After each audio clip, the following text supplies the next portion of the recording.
In today's video, I'm going to talk about a problem that many traders face, which is knowing whether supply and demand zones will hold or not.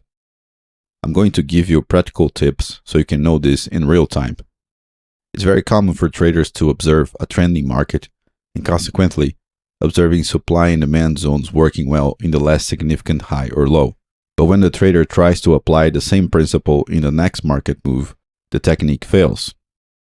If that sounds familiar to you, keep watching this video and you will know how to fix the problem. Before anything else, there are a couple of ways of identifying supply and demand zones or supply and demand levels. In this video, I'm going to focus on a very simple and logical approach. In every significant price movement, you can usually spot a moment where either buyers or sellers have won the battle, so to speak. For example, in the price vector from number 3 to number 4, you can see that price goes up a little bit in the beginning, but you can see some buying action in the candlesticks that have those more prominent lower tails. We can place a horizontal line in the most well-defined of those points, which is the candle with the largest lower shadow in this case.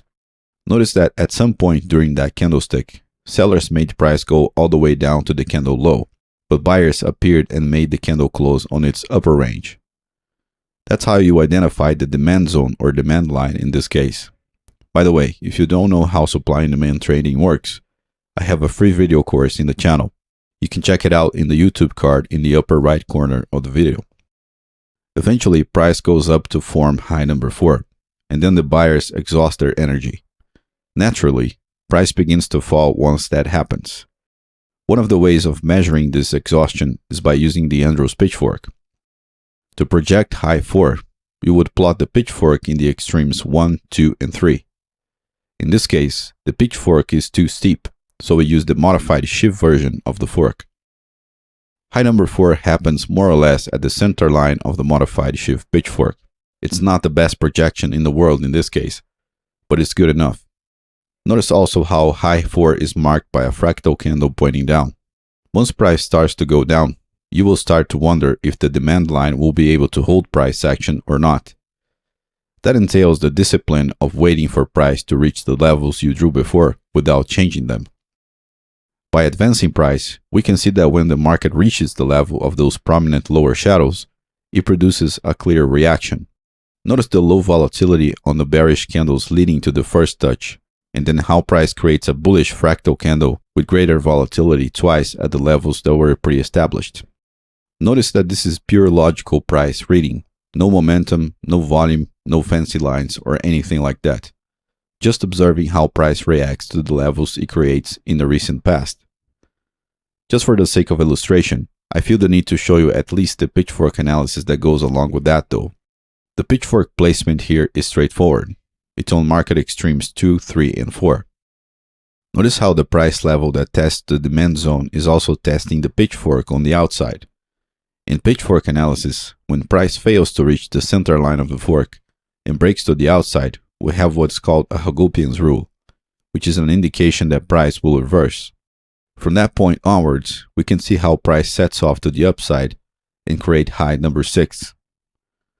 Once again, the educated projection here is based on placing a pitchfork on extremes 3, 4, and 5 now. By advancing price, we can see how the center line captures the bullish exhaustion with decent accuracy. The important detail here, however, is in the price movement between 5 and 6. We need to establish the point where buyers won the battle and went to the upside. In this case, it's clear. We have a massive bullish candle out of nowhere. The new demand zone, or demand line in this case, is precisely at the open of this wide range candle. It could not be clearer where buyers have won the battle against sellers.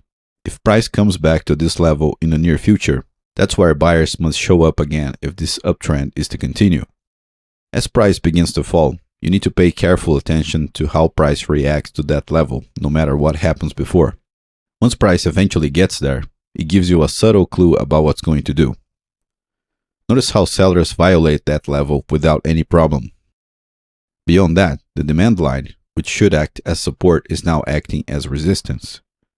All of this is happening before price violates low number 5, so if you couldn't identify the demand line from the wide range bullish candle, you would still think that buyers are about to show up. For those who saw the demand line being violated and then tested on the other side, the flow of the market already turned in favor of sellers. For those who didn't see the demand line, they are still waiting for buyers to show up, trying to catch a falling knife, as we say. This innocent and unpretentious candle right here is the exact moment the flow of this market changed to the downside. It has nothing to do with lines, momentum, volume, smart money, or anything else. All those things are auxiliary tools. By advancing price, we see that the flow indeed turned to the downside. From this point, you should start looking for supply zones or supply lines. The important thing, of course, is being able to spot the logical events in real time. Notice how this has absolutely nothing to do with the overly specific rules and nomenclature of things like smart money, Wyckoff, or Elliott wave, for example. Logical price action reading is a lot simpler and a lot more effective than that. With that said, all those other tools like momentum, volume, fancy line work, phase analysis, volatility analysis, and so on, they serve as confirmation to the backbone of your analysis, which is performed by the simple and logical reading of raw price. Without this ability to read the market logically, you can learn the most sophisticated trading tools on earth, and you will still fail. So this is how you know if a supply or demand zone will hold or not. In fact, it's how you know if any other technique will hold. I hope you were able to learn something useful that you can start applying in your trading right away with this video.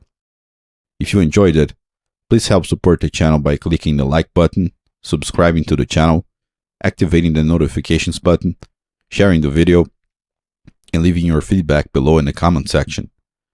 If you wish to learn how to trade using professional tools, please check out my website fractalflowpro.com or send me an email at support@fractalflowpro.com. Thank you very much for watching, and I hope to see you in the next videos. Take care.